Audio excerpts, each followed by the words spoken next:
everybody. Hi, friends. Well, from beautiful Salt Lake City, Utah, It's Thank God I'm Atheist. the podcast. I'm Dan Beecher. And filling in for Frank, I'm whoever the fuck I am. Just kidding. I'm Kate Birch. You're a person. I'm somebody. You count as a person. Oh, that's too nice of you. You're too generous. I'm too kind. Thanks for filling in. You're welcome. While Frank lounges about on the beaches of beautiful Hawaii. You guys in your Hawaiian vacations, being in tropical paradise all the time. It's a tough life, but somebody's got to live it. Well, clearly, it's just everybody on this podcast except me. Well, you got to stay here and do the show. Somebody's got to be doing the show. No, and it falls on my shoulders. Usually not. I'm happy to do it. You know that I'm happy to do it. All right. Well, do you have a story for the people? I'm going to start us off with a story, but I'm going to start by saying, Dan, I don't know if you know this about me, but I've written some books. Did you know that? I knew that. I feel like you're using me as a stand-in for all of the people that you're trying to brag to. Well, it's not a brag. It's just to say that I am in the bookish community, and some of the bookish people that I'm friends with, like very recently, I had a friend on Facebook who just posted that one of her books had been banned. She was on a banned book list, and Banned where? Oh God, where is she? I feel like New Jersey. I think it was. Yeah, and bitches be banning. Bitches be banning. And I've got to say my initial reaction is jealousy always, which I know is absurd. I mean, there's two reactions. There's like fury. Outrage. And outrage because it is infuriating. Right. And people should not be banning books, clearly. But then also like, if you write a book, you want to be on a banned book list, in my opinion. Well, it's like a compliment. Honestly, yeah. It says that you're writing something that's not bland. Yeah, and you're worrying people. Like, I always look over the list and think, mine should have been on there. There's bad things in my book. You should write to them and say, hey. Consider banning this book. It's very objectionable. Please put me, on your next banned book list, please consider my books. Please add me. I know. I wonder if anybody does that. I feel like maybe I could be the first. You know what? Write an open letter and send it into like the New York Times. I love it. Actually, I'm going to do that. I love that. Anyway, so the segue into the story is that in Florida, in a lot of counties, they are just kind of going like bananas with the book banning. Yeah. It's crazy. I read over the lists. I mean, it's different per county, right? But like some of the counties have hundreds of books that they're banning in like middle schools and high schools and down to elementary schools, right? And which, by the way, if you want a better way to inspire kids to read, yeah, there is none. No, just like tell them it's banned and then they're like, you're not allowed to read this. It's like Pavlovian. Yeah. You just automatically start drooling wanting to read those books. By the way, someone out there, if you live in Florida, go near a school and buy a bunch of banned books and then just sell them or give them away just outside of the school. Oh, I wonder if we could start a thing for a free little library just outside of, we should do this. A free little banned library. Okay, you guys, somebody get on that because that's actually that is a brilliant idea. Yeah. I love that idea. Yeah, and we might have to look into this. And then all the kids will learn about it, and then they can come and get free banned books. You guys, I actually love this idea, and I might have to start a fundraiser for this so that. But I have a hunch that you don't want the book that you're about to talk about in that library. Well, that's true. Okay, so I guess I should actually tell you the story instead of just blabbing about banned books, which I'm rather excited about. But so this is actually, I think, a hilarious story. Obviously, it takes place in Florida. And usually when there's a headline that says Florida man, it's followed by something that's like embarrassingly absurd. And this is guy rides an alligator to the dentist or something. Florida man's got stuck in a wall for a year and Right. lived off of turtles. Yeah. I don't know what. But so this man is reacting to all of that book banning. And he has petitioned the public school superintendents across the state to immediately remove the Bible from classrooms and libraries and all instructional material. So, and also, additionally, he said he wanted every reference of the Bible, if there was a reference in a book to the Bible, then that also needed to be banned. And I just love this. I think it's brilliant. So this guy's name is something Chaz Stevens, and apparently he's kind of well known in Florida for kind of pushing against the system when they come up with Right. So when they're dicks. Yeah, when they're dicks. So having a stunt like this is not something new, but his actions have often led to them kind of pulling back on whatever stupid laws or whatever they're trying to enact. But so He's very rudely pointing out their own absurdity, which is well, and their hypocrisy, which is exactly what he's doing in this. So there was a bill that was signed into law by Ron DeSantis last month that was allowing parents to object to educational materials and like basically be able to say like, you know, we want these specific things banned for whatever reason. well, Usually- whatever reason is always because there's a gay person in it. Well, mostly that, but it could have to do with like gender rights, or it could have to do with some racist element. Like if they, you know, how everybody Right. is with. Exactly. It points out that not all white people are angels. Or something. Exactly. It seems like every banned book list, Toni Morrison is just, she's always on it. That's just like, you could kind of have a Venn diagram, and she's always in the very middle of every single one. But what I loved about this was he was pointing out their hypocrisy, which, you know, is basically saying like these books are inappropriate for children, and we wouldn't want our children knowing about these things at such a tender age. And so he was saying, well, is the Bible age appropriate? And then he went to point out like, it just casually references like murder and adultery and sexual immorality and fornication. And he had a funny quote that he said, "Do we really want to teach our youth about drunken orgies?" And I was like, yeah, maybe. I mean, The debauchery. That's Madison Cawthorn had to pick it up at some point. right. I think, yeah, I mean, it's a book that literally has a story that it does not condemn about two sisters on subsequent nights getting their father drunk and then having sex with him. Yeah, and they're just cool with the incest. Yeah. That's literally like, that's not a bad story. That's not a story where God gets mad at them. That's just like okay, this is fine. Well, it's because they were girls. It doesn't. No, it's because they thought that the world had ended and they were trying to keep the human race going or whatever. Right. The world had not ended. Oops. Their city had ended.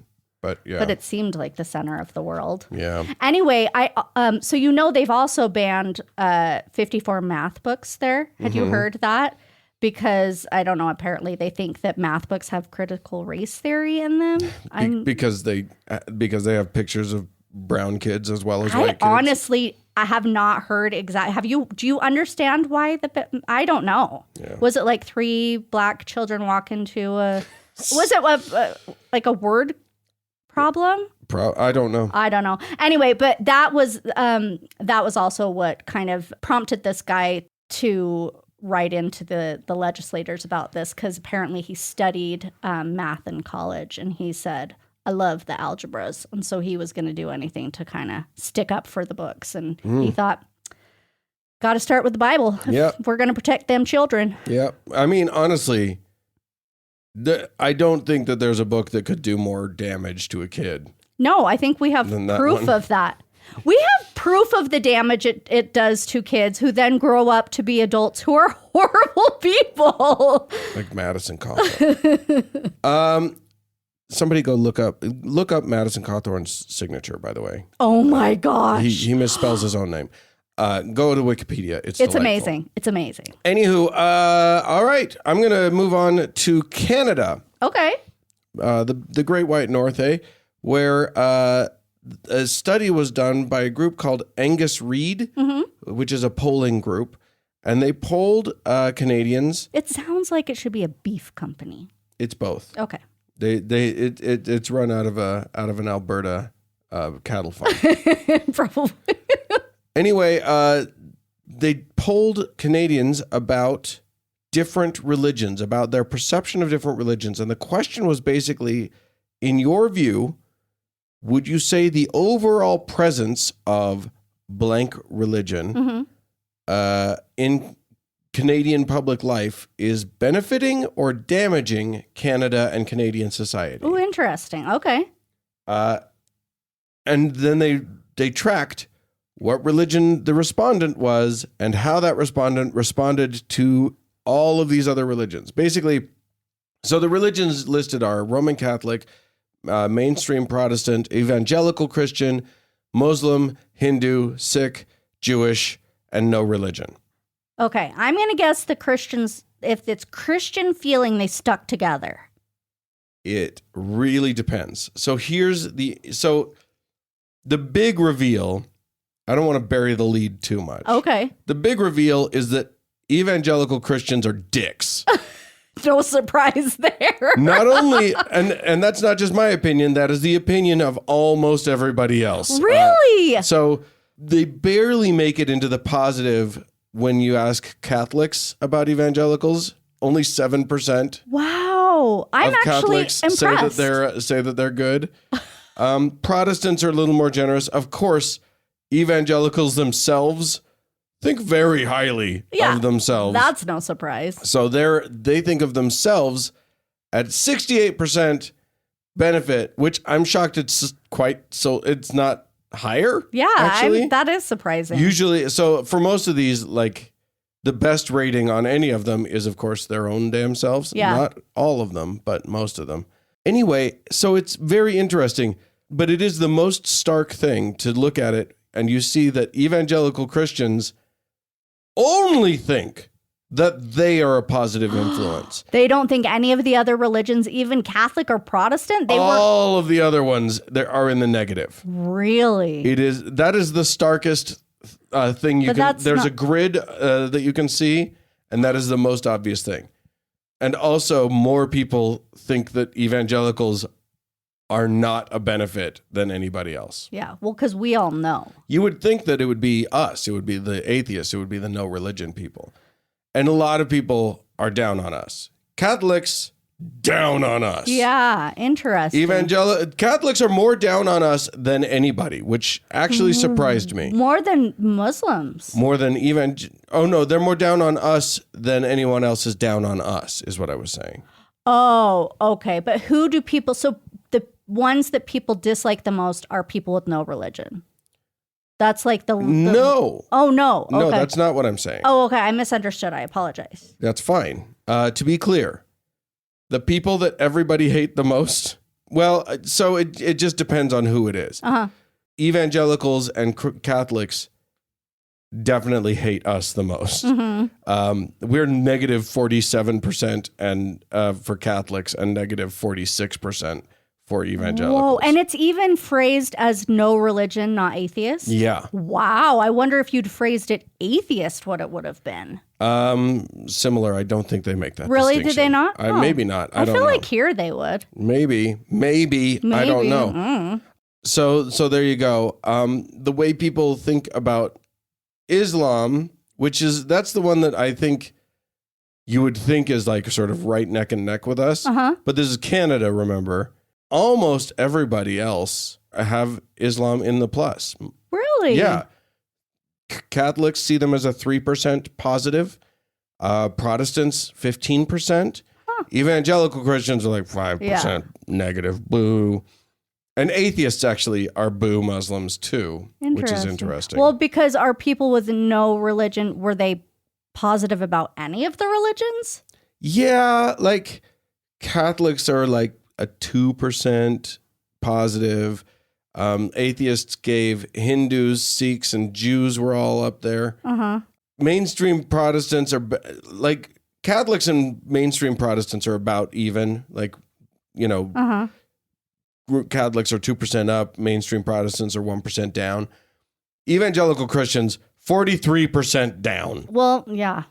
But I would love to see this same poll done here in I would the like US. that too. I would be I would be interested in so that. curious How about everybody that. views everybody else. Yeah. Somebody get on that.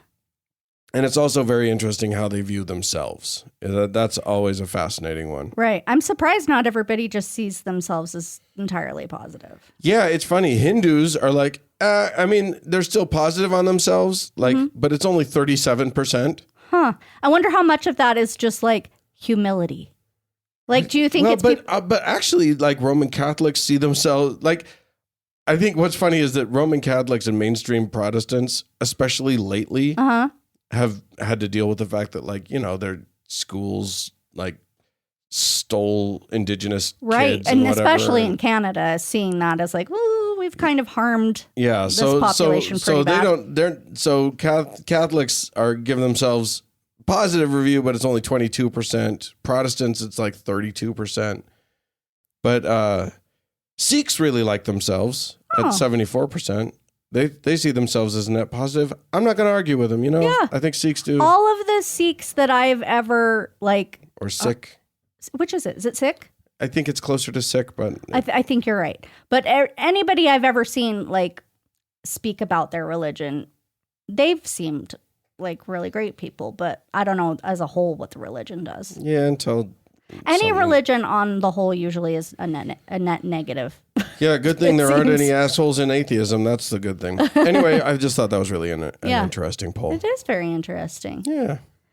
I'm going to move us to kind of some more depressing news. Oh, good. Which Thank is God. fun. We were in danger of like having a good time. We were. This is the news of my people. Oh.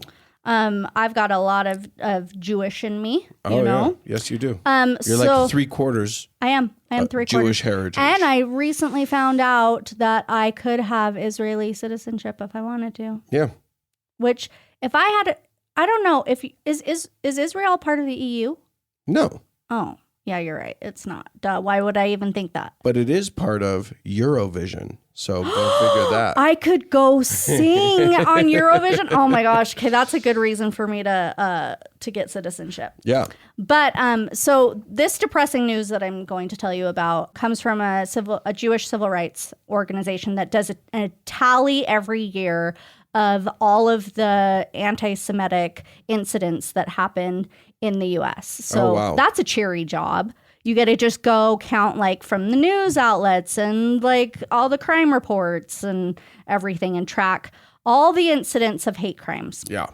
And hate speech. So the Anti-Defamation League counted this year 2,717 anti-Semitic incidents of assault, harassment, and vandalism. Well, that happened in 2020, so it was calculated this year, which is 34% higher than the previous year. 34%. That's enormous. That is I should have figured out the math of that, of what that would have been up from. But it's the most it's ever been since they started tracking it in 1979, which is horrendous. It's almost like there were leaders in our country who were encouraging / opening the door for this kind of hatred. Well, I mean, I feel like it was actually a combination of yes, that there is like this brewing anti-Semitism within, white supremacists and in even the Republican Party here that I feel like is like unleashed suddenly. Yeah. But even more than that, a lot of it had to do with the 2021 war in last May between Israel and Hamas. You remember that? Yeah. And there was the bombing of Associated Press building. Anyway, so I think a lot of this, there was this really steep uptick during that time. But even if you take all those incidents out, it's still up like a ton because of the extremists and the white supremacists that are just like all of their talking points are like Jewish hate. It's so weird because that's so not a part of my world. Mm-hmm. Like, but I know how often they're hearing it in their circles, and it's a lot. Yeah. And it's also like encoded. So anytime you hear someone say the word globalist, you can definitely assume that they are anti-Semitic. If you hear them mention George Soros in any context whatsoever, right, you know that they hate Jews. Like, it's amazing. Yeah, they've got their little whistles, their little dog whistles, or loud. I mean, they're not even little anymore. No. And really, now I feel like they're not even coding anything. They're just coming out and just saying it. Yeah. The quiet parts are coming out loud. So days. loud. They're like through a megaphone. Anyway, so though they track specifically like which incidents are related to which things, and the ones related to like hate groups like white supremacists and stuff were up 484 incidents from last year. Wow. So that's not great. Crazy. I'm going to say that's not awesome. No, I think not as well. It's kind of terrifying. Shame on us. I just kind of thought, I mean, we all studied World War II in school. And did we though? Did everybody? I feel like a lot of people missed that lesson. I don't. I feel like that was like one of the most interesting things you could have learned about in history. Yeah. And that was one that kind of stuck with everyone. And I always thought as a kid, like, we will literally never go through something like that again because it's so imprinted on us. Yeah. The horrors, we all understand. We all understood, like, okay. Yeah, and apparently not. Apparently not. So that's fun. Yeah. You may have heard of Jamie Raskin.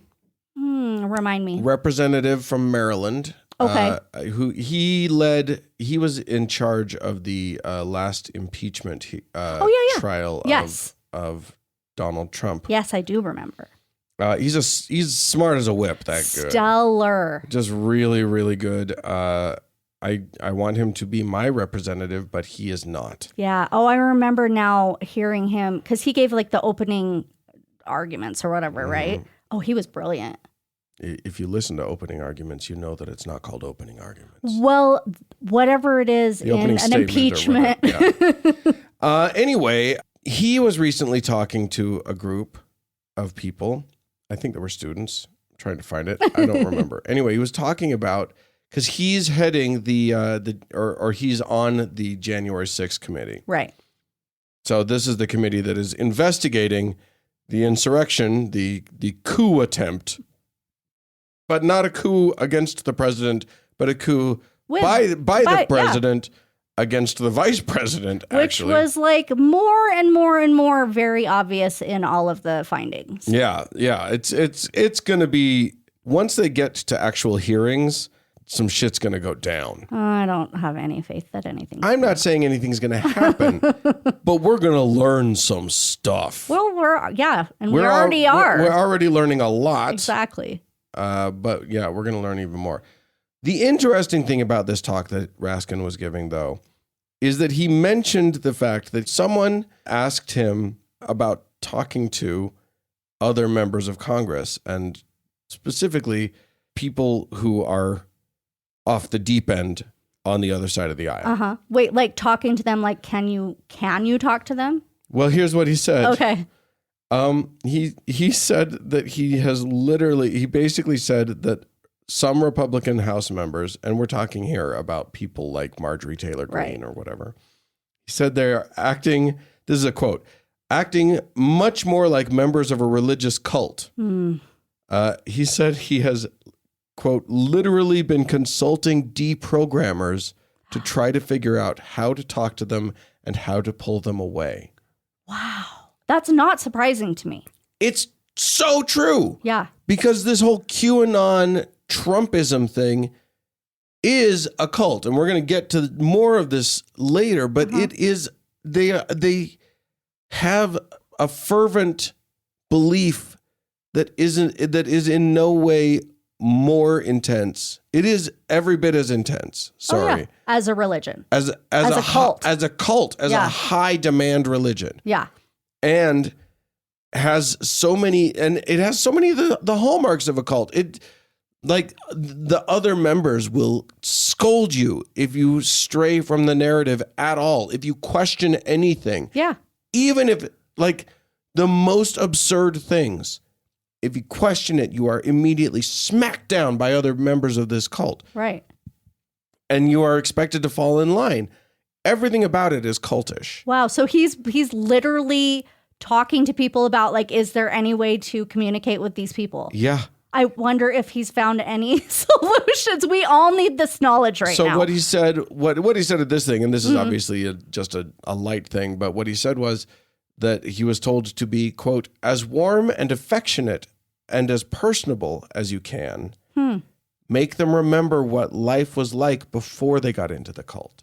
Oh, how interesting. What's sad is, I think with people like the new members who never saw how the two sides did used to get along. Like, you hear of, like, senators and congressmen who used to, like, go to lunch with one another, and they were they were actually friends with one another. Right. And there isn't that anymore. It's this, like, true separation. How can those people work together? They need to be friends. Well, they haven't been trying to work together. That's we the need problem. to send them all on one of those ropes courses and do trust falls. Right, exactly.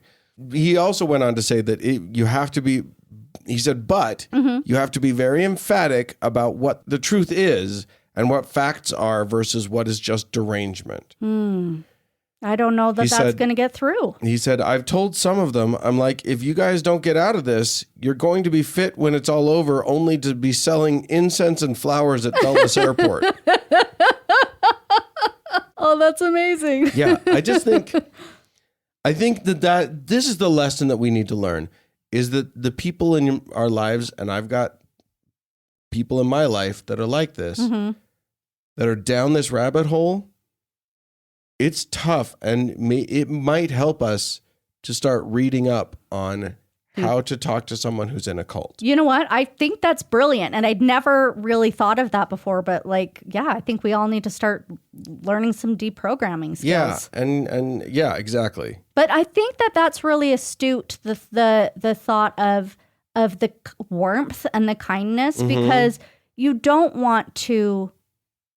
I feel like the more you separate from them, the more dangerous it is. Like, we need to know. And if you shame them and if you make them feel bad, it only solidifies their stuff. Or if you make them feel like rejected or whatever, it just confirms everything to confirm it all. Yeah. So yeah, I think there's something very smart about really embracing them, like, genuinely. It has to be in earnest. It can't. Right. Because you'll see through it if it's not. Right. But really embracing them, but then never, like, acquiescing to their thing, being firm in, no, that's not a fact. That's not true. But also helping them remember, like, do you remember before we all hated each other, before you thought that all the Democrats were pedophiles? Yeah. Do you think it's possible that all of these people who are just doing the same job that they did before you believed that, 10 or 15 years ago, you may have disagreed with them, but you didn't think they were pedophiles? Right. Does it make sense to you now that things have changed that dramatically? And I really do wonder, though, like, because they're so separated, it is so much easier to hate somebody when you don't know them. Yeah. It really does seem like it would behoove everybody to, like, have to get together and do, like, friendly things together a lot. That should maybe be part of their job. Well, and Raskin actually said that at the end of his talk. Somebody asked him about it, and he actually cited his son, who he lost to suicide right before the insurrection happened. But he said his son taught Sunday school and told kids that everybody should try to make friends with somebody you don't agree with. Yeah. It's hard, but it's true. Yeah. And truly make friends with. And you can disagree and still be friends. Yeah. Like, there are nuances to this. If if you're a gay person and the other person can't affirm your personhood, I get it. Or even if you're not a gay person, but this person can't affirm the personhood of people. Yeah. That's tricky. That's tough. But and maybe friends is a lofty goal. Maybe it's not even friends. No, seriously. Maybe it's just like you're a human that I don't want to see die, or whatever. Maybe start by seeing their humanity. Exactly. All right. What else? I've got one last story. And so this takes place in the UK. There was a man who was a street preacher named John Sherwood who in April of last year was accused of, so he was arrested and accused of causing alarm and distress to the people of, I think it was in London, because he was out preaching on the street, but like fervently like calling out people. I think what it was mainly about was that the family unit should be between a man and a woman. But he was like frightening people and like saying that not that God wouldn't want two mothers and two fathers. It's only a mother and a father. And like, but apparently like maybe terrifying children and families as they were walking by, to the extent that the police were like, not just saying like disperse, but literally arresting him. And he was actually acquitted. He was just acquitted of hate speech, which is possibly a shame. But so what I wanted to talk to you about was he was claiming as like part of his case that he couldn't be arrested and charged with hate speech because everything he said was just coming from the Bible. And how could it possibly be hate speech if it came from the Bible? And I mean, obviously we know there's a lot of hateful stuff in the Bible. What? How dare you? How could you? The irony is that he claimed that he was just pulling from Genesis 1:27-28, which was like God created man in his own image, and then he told them to be fruitful and multiply and fill the earth, whatever, blah, blah, blah. Right. And he was claiming that somehow was like proof that men and women should get married, and that was the only type of thing that should happen, which really that's not at all what that's saying. It's just saying men and women can have children. That's where babies come from. but he was using that as the basis of his hate speech. Yeah, and therein lies the problem of his argument, which is that the Bible is open to interpretation. Yes, it is. If it can't be hateful because it's from the Bible, then we have to accept people like the what are they called? Fred Phelps and his group, the Westboro Baptists, and all of these bastards who are out there literally using the word hate. Yeah. I hate you. Yeah. God hates you. Yeah. God hates fags.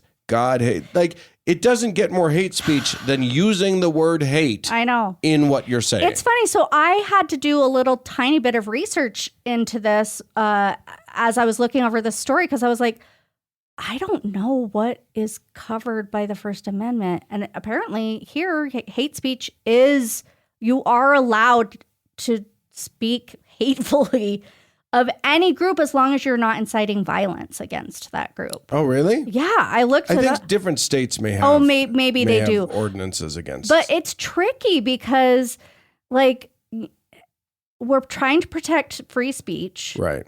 But also, there's this like, at what point does it turn from your freedom to say whatever you want to harm that you're causing somebody? And the truth is, hate speech does incite violence. I think so. Hate speech is violence. Like, literally, that speech can be violent. Yeah. And I think that we need to be a little smarter about recognizing that.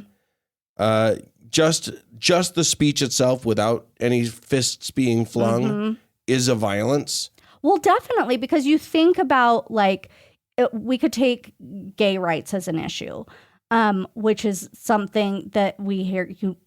That's exactly what this man was preaching about. Yeah, and everything it leads to is discriminatory. You know, it's like you're trying to say that these people don't have the same rights as other people, and then through that language, it convinces people to enact horrible laws, or it convinces people to act out physically violently, or have discriminatory policies, and and all of those are violence. Yeah. Discriminatory laws are a violence against people. Yeah.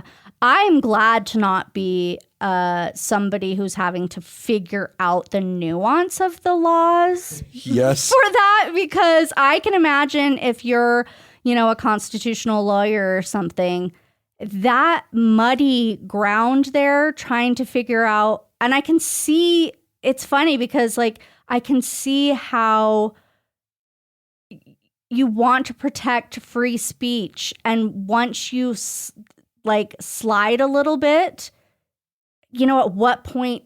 Yeah, I don't know. I don't know what the answer. Are you trying to say that there is a slippery slope? I was trying to avoid saying slippery slope. I was very much trying to avoid slippery slope. Well, let me tell you something. The slope is a little slippery. It's a little slippery. All right. Oh my gosh, yeah. I wanted to close this out with a thing that I'm surprised how much it shocked me. Okay, now I'm excited to hear what shocks you. Because the thing is, and Frank and I have been going through this since Trump was elected, since he was nominated, anyway, I would think that by this point I would not be shocked. Your skin would be a little thicker. I would, yeah. I'm inured to the horrors of this world. Okay, what is it? Bring it on. Here's the thing. We live in the state of Utah. Mm-hmm. Those of you who know anything about Utah probably know the word Mormons because we talk about it a lot. We talk about, the world talks about it a lot. If you think of Utah, you think of two things. You think either of national parks or the Church of Jesus Christ of Latter-day Saints. Or the Mormons, yeah. They are the Mormons. No, I'm just saying people outside of the state probably don't think of it that way. I know. Yeah. Anyway, the thing is, I grew up Mormon. You were part of the Mormon church for a little bit. I know the Mormons, or I knew them very, very well, just as a culture. Right.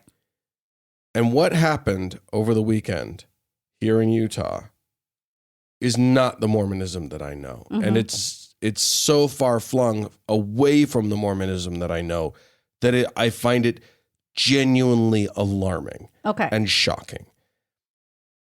So it was the GOP, the Utah Republican Convention. Okay, yes. This is where they talk about, they discuss who their nominees for various state offices and national offices. The big question was Mike Lee, and he's our shitbag senator. He's the worst.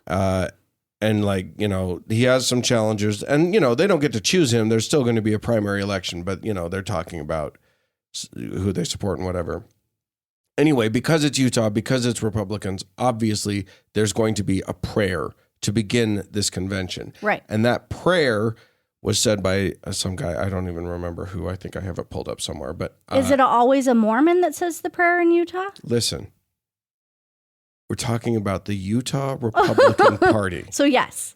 The only people in the room are Mormons. Okay. It's probably 90% Mormon in that room. Okay. So yeah. That's true. That was a dumb question. It's 100% Mormon. He ends, and of course it's a man too. He ends his prayer with, "In the name of Jesus Christ, let's go, Brandon." Wait, did he say amen? No. What? He didn't even say amen? In the name of Jesus Christ. This is the report that I got. In the name, and I saw it in multiple places. Twitter kind of lit up about it. "In the name of Jesus Christ, let's go, Brandon." Can you finish a prayer without amen? Yeah. I don't know why I'm hung up on that. But you shouldn't. Like, literally, this is blasphemy. Yeah. They literally said, and for those who don't know, if you've been living under a rock or whatever, "Let's go, Brandon" is a really hilarious code that the right has for fuck Joe Biden. Right, because somehow they think it sounds like it. No, it was because they were there was a whole thing where a person was interviewing a NASCAR racer named Brandon something, and the crowd behind him was chanting "fuck Joe Biden" because they're classy like that, and then and the interviewer said, "Oh, well, they must be chanting "Let's go, Brandon." Oh, just trying to cover up for the fact that the word "fuck" is being chanted on national television or whatever. And in the end, of course, they embraced this as hilarious, and they haven't let it go yet. Right. What's really funny is just say "fuck Joe Biden." Yeah. This is such a dumb joke. It's not cool. It's dumb. It's pretty dumb. But the inclusion of it. In a prayer to their Lord God Almighty. It literally, basically what it said more than anything was that these people are no longer Mormons. They are members of the Trump cult. Right. Well, that we talked about before. I definitely had a different Mormon experience than you did. You did. That's true. And maybe it's that I just doubted other people's sincerity because I doubted my own sincerity, which was the truth. Like I never truly believed anything. And so it was like, well, maybe other people feel the same way as me. Like I maybe am more doubtful than you of other people's purpose behind prayer. And I think that a prayer in a situation like a prayer in a Republican convention, to me, I doubt the sincerity of a prayer. That's fine. I do too. Like that's not, but to me, the Mormonism that I know would have come crashing down on this. Yeah. The Mormonism that I grew up with, everyone would have condemned this immediately. Right. It would have been a shock. Would that person have been excommunicated? That person would have at least been disciplined. Like it would have been condemned by everybody. Like this would have been, I've heard crickets. Yeah. This should have been in the newspaper. Right. It wasn't, although the local Mormon newspaper tweeted it. The Deseret News. The Deseret News did tweet that it happened, but they were live tweeting the whole thing. Interesting. And that was just one of the things that they live tweeted. And nobody did a story about it. Interesting. You could maybe write an op-ed or something. I find it stunning. Yeah. I was genuinely unnerved. Well, I just think what it goes to prove, and yes, I don't think you're wrong about the people or the majority of, I don't even know if it's the majority. I'd be curious to know what percentage of Mormons have left Mormonism for the cult of Trump and how many, there are ones I think that probably still remain. There are. And the thing is that like the people who go to a convention like this are the zealots. Right. That's the truth. Right. But oh my God. Yeah.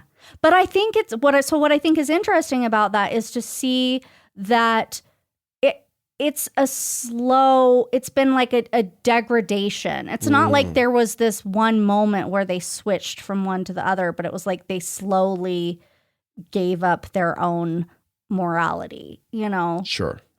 Yeah. And I don't think if you asked them, they would say that they don't know that they're a member of the cult. No, of course not. As many cultists. Yeah. This is true for so many cultists. Yeah. Anyway, if you would like to tell us about your cult member friends, you can do so by writing into us, podcast@thankgodimatheist.com, or you can call us and leave a voicemail. We love to hear your voice. The number for that is 424-666-TGIA. That's 424-666-8442.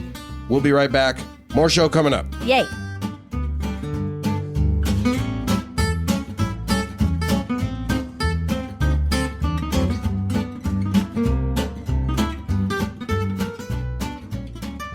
So, Kate, I'm going to play a clip here, and it is. I'm gonna go ahead and say, not the most alarming thing from the. There was a QAnon event called Patriots Arise recently, and Holy fucking shit. The crazy in that room, like I played one clip for you. Yeah. Do either of us have any sense of what he was talking about? Zero. Literally zero. He literally was saying that childbirth was a satanic ritual. Is that what he said? I swear he said that. I'm kind of thinking maybe you should play that so people can hear it. Or like direct them to it, because that was one of the weirdest things I've ever heard. It was so bizarre. It's too literally bizarre. Incoherent nonsense. It was incoherent. He's quibbling with the word doctor. And like birth canal. Birth, like, meaning a birth of like a ship is a birth and a canal is a ship and a blah, blah, blah, blah, blah, and a doctor is But that's how their logic works. Oh my God. It isn't logic. It's like these weird, like, let's connect the weirdest thoughts that we can and then call it truth. Yeah. If you guys want to try and listen to it, you can go to Right Wing Watch's Twitter. Go to Right Wing Watch's Twitter account. I actually feel like, we don't have to play it, but I would suggest people go listen to it because it kind of does show how their thought process works, which is just like this really weird, random. And the thing is, he clearly like knows a lot, but it's worthless because he puts all of his knowledge into a food processor and just hits blend puree. Yeah. Mm-hmm. This is a guy named Bobby Lawrence. What we will play for you might be even scarier because this guy is an actual like politician. I think he's a state senator now in Pennsylvania, but he is running to be a governor. He's running for the GOP ticket, and this is what he had to say to this group of patriots who are arising. God is really working in our state. I know things are dark. I know it's not going to be easy, but we're going to win on May 17th with your help.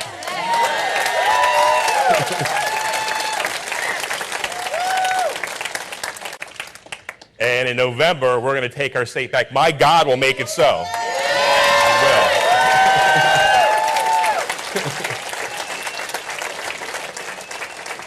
It's going to be beautiful. Pennsylvania is going to be the freest, most hopeful, most constitutionally based state in the nation. People are going to want to move here, and Maryland as well. We're going to unleash the potential, the energy and resources God has given us underneath our feet here. It's going to be a place of prosperity and hope. We're going to fuel the New England and Mid-Atlantic states. I mean, it's going to be amazing. And you think Florida looks good? Amateur hour after we're in charge.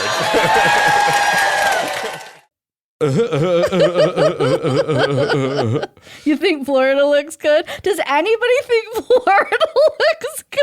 Yeah, these guys seem to think Florida looks pretty good. Wow. I mean, look at how well they're doing. They're banning all the books. It's true. They're getting rid of all the gay. They're kicking Mickey Mouse's ass. Yeah. By kicking their own ass. The irony of that was when he called on his God was going to make it happen. It totally reminds me of sports teams when they're like, they win a game and then they're like, we owe it all to God. Now we're going to Disneyland. Except then they couldn't go to Disneyland anymore. Now they can't go to Disneyland. Yeah. Oh, that's very sad. It's so sad for them. That is very sad.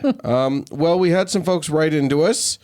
Sorry, folks. I know that you wrote into Frank and Dan, but you get Kate and Dan, Yay! Which is probably a step up. I'm doing jazz hands. Yeah, that's true. You can't true. see them, but jazz hands. And you're going to have to trust me. I think you'll all believe Frank never does jazz hands. He should. I'm going to recommend. Okay. Christina wrote into us, hey, Frank and Dan. She shared a whole story about her journey from being raised Catholic to being an atheist. Oh, interesting. And then she says, my brother continues to follow his Christian beliefs. I had come out to him probably back in 2017 or so about my newfound atheism, to which he replied, I'll pray for you to go to heaven, which that's nice. Yeah. I very much look up to my older brother in nearly every facet of life, but I cannot understand how he continues to believe. How can I have a conversation with my brother without coming off as this know-it-all offensive atheist? I find religious people have no problem sharing their beliefs, but the second one says they're atheist, it turns into an I don't want to hurt your feelings kind of discussion. We're so similar in so many ways, which is the reason why I can't shake this feeling of wanting to question him without sounding like a jerk, since we are all entitled to our own beliefs. Maybe I should just let it go. We have a great relationship, and I wouldn't want this to cause any tension in our family. That's hard. Yeah, I thought about it for a while because, after I read this email, and I think if you want to have a discussion with him, and you may not, you need to make that call. But if you want to have a discussion, I think the thing that you have to avoid is trying to convert him, is trying to convince him. Yeah, we don't like being preached at either. Nobody does. It's true. Nobody does. So if you come at it from a place of sincerely trying to understand his perspective, I think you're safe. If it's not sincere, if you've got a trap laying in wait at the end of the conversation, if you've got a gotcha that you just know is going to get him, that's not going to go over well. Yeah. That's going to be hurtful. Well, and I would also wonder, because she said she did believe at one point, so maybe she can remember where she was at that point and think he's still in that place. Yeah. And maybe just keep it kind of soft and simple to begin with, so that he knows that if they are going to have these conversations, they're easy to begin with. It doesn't have to be a really big one, but keep them small at the beginning. It doesn't have to happen right now, And you can actually start with, if you want this, because you got lives, you got a whole life to get to the heavy stuff. Yeah. But you can start with just things like, what's amazing to you about your beliefs? What is good to you about your beliefs? Yeah. I want to hear what you like about it. Don't start with, how do you reconcile the gay thing or whatever? How could you be such an asshole? Obviously that you can get to that, but make yourself an honest, safe space for that discussion. And if you can't, that's okay, but don't try it. Yeah. And also, I think it's interesting that she did say what a beautiful relationship she has with her brother. She's nurtured that to this point, and she can keep nurturing that. That's still there. There's still a beautiful relationship. Just remember that, the thing that's most important is your relationship with your brother. Yeah. Whether you ever see eye to eye on everything is a distant secondary thing. And if you keep that in mind, I think it's about honestly and sincerely wanting to know his perspective, not wanting to convince him of anything, but just wanting to know where he's coming from. And she probably wants to be known too. We want to be known by the people that we love. And so my guess is, in that conversation, she's probably wanting to be heard as much as wanting to hear, but sometimes it's hard for people to hear. So she almost has to wait for him to ask to know her. And one of the ways to encourage that is to be that open person who hears. If they feel heard and they feel welcomed and they feel safe, then they may be able to create the same kind of space that you've created for them. Yeah. And they'll be able to hear you. And maybe their curiosity about your position will awake as well. And as long as you can keep yourself from trying to convince them and trying to convert them, and I'm terrible at this. So listen, this is not something that I'm saying is easy, and I'm bad at it, and I can be good at it, but not apparently with my father-in-law. I'm constantly fucking it up. But you're constantly trying and starting over and trying again. And yeah, and he's not easy. But the point is that, if you do mess up, I think the best thing to do is apologize. Say, that's not how I wanted that to go, and I'm sorry. And what I really want is just to know you better. Yeah. And to engage with you. Yeah. And I think that's your safe point. And honestly, that will keep you in the clear. Yeah, and she sounds like she has really great intentions and is being very thoughtful from the beginning. Yes. And I think that is setting her up for something positive to begin with. Absolutely. All right. Udo writes into us, Dear Frank and Dan. Now, Kate, you'll recall that last week Frank and I spoke about, there was a story about a place that some people are theorizing is the city of Sodom. Oh, right. It was destroyed. Anyway, we talked about that. Udo says, I have the impression that you guys have the opinion because something is written in the Bible, it must be 100% made up. My impression again was strengthened when you talked about the story of Sodom and Gomorrah in your latest podcast. I had the impression that you both agreed that the entire story about Sodom and Gomorrah had been made up. I'm not saying that the Sodom and Gomorrah story is 100% true, but don't forget there are numbers between 0 and 100. So my question is, do you really think that the entire Bible is a collection of totally made up stories?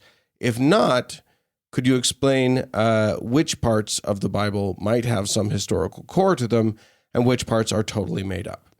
Oh, well, clearly you aren't saying that it's totally made up. No, I think I can speak for Frank also when I say that no, there's plenty in the Bible that's either true or based on some form of truth or based on a story that was passed down and picked up a bunch of fake along the way. Sure, I'm thinking like they have kings that actually existed, and Absolutely. Yeah. Although even the Bible gets some of those kings Like the timing wrong and gets stuff. it wrong. So because these are stories, Right? and a lot of times they're stories that went through multiple iterations and were combined with other stories. Right, stories that were based off of stories from other religions. Yeah. Whatever. Yeah, There's a whole bunch of stuff conflated. I will say this: the parts that I'm really, really confident aren't true are the parts where God makes a miracle happen, or the parts where God decides to just destroy a whole city or whatever. And I'm happy to believe that something like the story of Sodom arose out of or as an explanation of why a city might have undergone some sort of destruction. Right. And like if you think of movies that are like based on real events, it's kind of like that. Yeah, only worse. Only worse. But like you have some grain of truth or some grain of something, and then they embellish. But there may even not be a grain of truth, and that's part of the problem with this goddamn book is that it's it's well over the Old Testament is 3,000-4,000 years old, and we don't know where the fuck it came from. We know for a fact that like the Exodus wasn't a real thing, right? We don't know. I mean, it may have been based on a realish thing, but there probably wasn't a Moses. But there are some great biblical scholars. Like there's this guy we listen to on TikTok, Dan McClellan. Is that his name? And he's fantastic. And he is so researched and so knowledgeable in like where stories actually come from and the foundation and the original language and what the actual words mean. I feel like he can parse out, where those grains of actual truth come from. Yeah. I highly recommend checking him out. His handle on TikTok is McClellan, but it's spelled phonetically and without vowels. So it's like MKLLN or something like that. Yeah. Anyway, he's fantastic, and he's a believer. So he's an interesting character. But he is as clear-eyed as any Bible scholar I've ever encountered. Yeah. Anyway, I would highly recommend him because I feel like he's one of those people that points out like this is what this actually meant. This is what this was based off of, and can really dig down to to that. And he's only going to say what the scholarship has revealed, exactly, or where the scholarship is currently, and he acknowledges that scholarship advances and changes and stuff. Totally. Yeah. Anyway, that's cool. Yeah. But that's where we stand. The Bible is not totally bullshit. It's just mostly bullshit. Barry wrote into us, "Hey, Frank and Dan, your story about the BYU Idaho anatomy class reminded me of an experience I had while training to be a correctional officer. Oh, interesting. During our training, classes were taught by existing officers, sergeants, lieutenants, etc. We had a female sergeant, well into her 50s, teach a class regarding sexual assault in the prison. Needless to say, the text for the class mentioned penis, anus, and vagina frequently. The sergeant would not say any of these words. Oh my God. She would simply pause each time they came up to allow us to read for ourselves or for someone to call it out loud. Oh, that was probably her own embarrassment. Then she would continue. She would later tell us that she was Mormon. Again, in her 50s with several children, as you might imagine, and she couldn't bring herself to name parts of her own body. Yeah. I thought it was just her, but apparently it's ingrained in the culture. It's ingrained in some parts of the culture. 100%. I feel like there's such shame around bodies. Mormon. They are so good at that. That part is deeply ingrained. Yeah.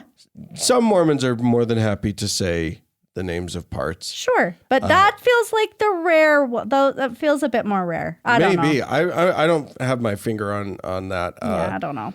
But yeah, that's really, there's something kind of like oddly sad and sweet and like embarrassing about that poor woman. Yeah, it is sad. Well, Frank is not here, so we're not going to thank our patrons for this week. I'm thanking you in my heart, but I don't actually know who you are. I'm thinking in my heart. But here's what I'd like you all to do. If you're not a patron currently, I want you to overwhelm Frank with how many patrons we have to thank next week. Just shock him. So if you've been thinking about being a patron and you want the magic powers that come from that, because we give you priesthood equivalent to the priesthood of the Mormon Church. Wow. We bestow this on you. So if you want those magic powers, if you want access to the Frank and Dan diary, among other things, please go to thankgodimatheist.com.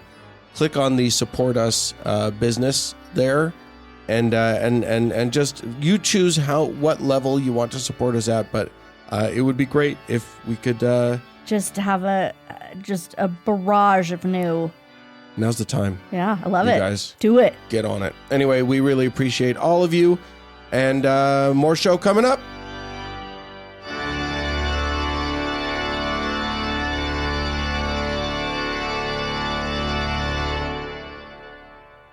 So, Kate. Yeah. As you know, but our listeners may not, I have no degree. I went to college. I went through. Why have you been having me call you Sir Professor Doctor all this whole time? Herr Doctor Professor. I'm just, that's for fun.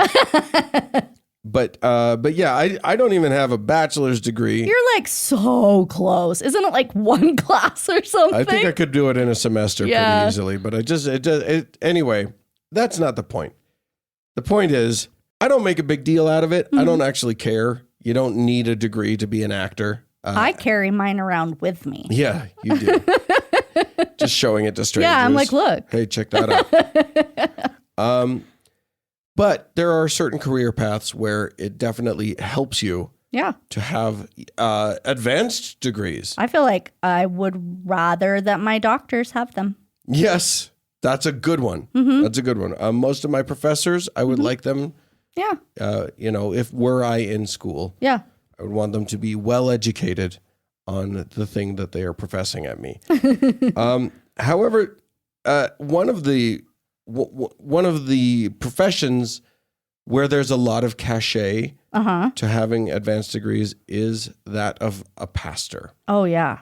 It does turn out, however, that, and I did some research about this, a lot of the pastors out there who claim that they are doctor of theology, doctor, pastor, so-and-so, the Reverend Dr. X, Y, and Z. The big dirty secret is It's really easy to get a doctor of theology. Really? Now, it's not easy to get it from an accredited university. It's very hard. That would just be like any other doctorate, Yes. probably. You have Yeah. to have years and years of Yeah, study. you probably have to have a master's degree first, and then you got to go and you got to get this thing. And it can be a pretty exhaustive thing. However, to get a certificate with the word doctor on it, that's a lot less hard. I could print one of those up at home. Yeah, but you're not like photoshopping it. You're like having somebody bestow it upon you. So here's what I decided to do. Okay. I wondered if I could just get one of these things. I want to be Dr. Daniel Beecher. I want you to be Dr. Daniel Beecher too, because then when I'm calling you that, it's real. It's real. So I looked into it, and I found I only really delved into one. I found one place that I wanted to explore, and it's the North Central Theological Seminary. That sounds fancy. It's got two directions. And then Theological Seminary sounds really good. They got a really good logo. The website, totally legit. Yeah. You see pictures of priests and people studying and, all sorts of very legitimate looking stuff. They're based out of St. Petersburg, Florida. And one of the things that they offer is an honorary doctor of theology or doctor of like a whole bunch of honor. They offer all of these honorary degrees. Now, normally to get an honorary degree, you do something really nice for a university, Right. If you donate a bunch, or if you're a celebrity and you agree to speak at the graduation or whatever, they're like, okay, you can have this honorary degree. You're a pretend doctor now. Right. These guys, and this is a racket that is run by a bunch of groups. Yeah. You can apply for. Now, these guys were a lot more stringent than I expected. Oh, interesting. But I decided to fill it out and apply for an honorary, quote unquote, honorary doctorate. Now, these guys are very stringent about it. They require you to have a master's degree, and they were actually going to ask me. Oh, does it have to be in something specific? Like, could it be a master's of arts degree and you can still, they don't care what it's in? She did not ask me. Okay. I got a call from them. I'll be honest, what I expected was just fill out the form, send in your check or money order. Send in some money. and I wanted to see how much money it cost also. So yeah, I expected to fill out a form, send in some money, and be Dr. Dan. Right. But it wasn't that easy. It wasn't that easy. They were a little more strict than I anticipated. They wanted to see the credentials. They wanted to see either my transcript or like proof of my master's degree, which is funny. I'll just go to one of the other places and get an honorary master's degree. But in the end, and also they were going to require me to do, which I may still end up doing, a 4-hour Bible quiz. I want to see what's on that quiz. Yeah, I may end up doing it. I'll report back. Do you have to pay before or after the quiz? I think I can take. I've got the links for the quiz already. Okay, so you should definitely take the quiz. I can take the quiz.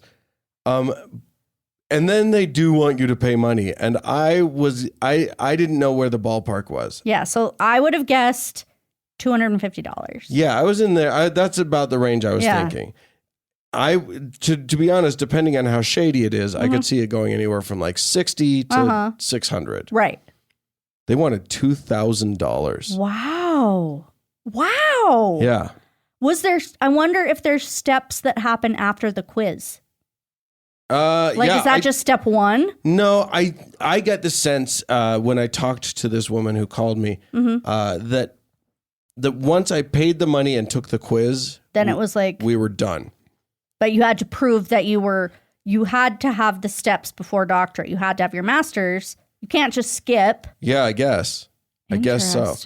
So here's the funny thing about all this. That's still not a legitimate degree. No. They making you jump through a couple of hoops and pay an exorbitant sum.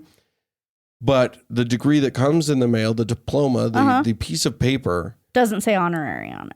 doesn't say the word honorary anywhere. That is interesting. And apparently there is a whole bunch of pastors out there who are using these fake degrees. Wow.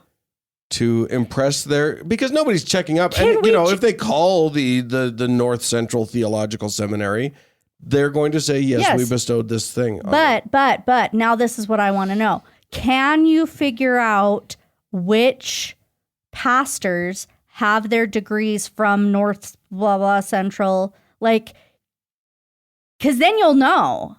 Right? I mean, out there are lists of, there are people who have exposed a lot of these pastors. I'm just so curious. There's a bunch. I mean, not that I would know who the pastors Dr. were. Jerry Falwell? No. He's a big old famous one. Yeah. It was a bullshit honorary degree. Oh, wow. I love it. Yeah. So anyway, maybe I'll keep looking. If any of you guys want to do some research and find a cheap bullshit, but legit, like they have to be kind of registered as a real, like something. They have to be registered as a religious institution. I think, and one of the things, the Universal Life Church, that's where everybody goes to get, or quote unquote, ordained as a minister so they can perform their best friend's wedding. Yeah. They, I think, offered it for a second. You need to do more research. I should have done it then. You need to do more research into this. I'm curious. I think we should all get our doctorate. Yeah. In this. We should all be doctors of theology. Somebody get out there and find who's the most legit, least legit. And I'm not going to pay more than a couple $100. I'd rather keep it as cheap as possible. Yeah. But if it's under like $150, I might just do it. I don't know. Oh, I will contribute to that. For sure. I don't like giving my money to bullshit organizations. Yeah, but it's for a joke. There's limits on jokes under $200 for a real good joke. That's a real good joke. But it's also because I want to be able to go when someone wants to impress me with their credentials. I want to be able to say, "Oh, well, I also have a doctorate of theology." Yeah.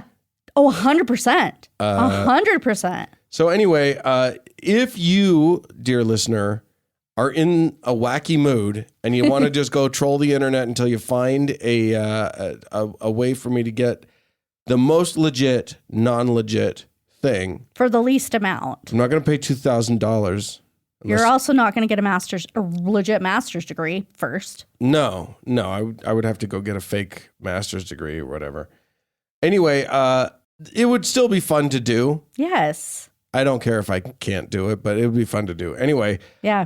Jump down that rabbit hole, someone. Write into us, podcast@thankgodimatheist.com, and let us know what you find. In the meantime, just because they have a doctorate behind their name. Yeah, don't believe it. Don't be too impressed, apparently, because they themselves, their own profession has sullied the credential that would be most meaningful. Yeah. They themselves have have ruined it. Yeah. And go ahead and ruin somebody, that asshole at work that talks about his pastor. Look it up. Maybe you can, definitely. Maybe you can ruin his day. Listen, write into us. If you would like to talk to us about any of these things, please feel free to write into us, podcast@thankgodimatheist.com, or leave us a voicemail. We love to hear your voice. The number for that is 424-666, just like the devil, TGIA, which is 8442.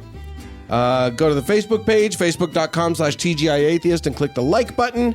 Or also go if you want to be in our members only lounge. Yeah, it's great. I love it. Great people there. Yeah, there's one on Facebook. There's one on I think there's still one on that other thing, Discord, that the young people like that I don't understand.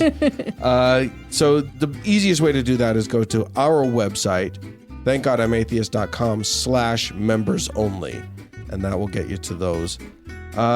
Thanks so much to the Red Rock Hot Club for the use of their beautiful music. Thanks to Gordon Johnston for his music. And thanks to all of you for tuning in. And thanks to Kate for coming on the show. Happy to be here. We'll see you next week. Goodbye. Goodbye.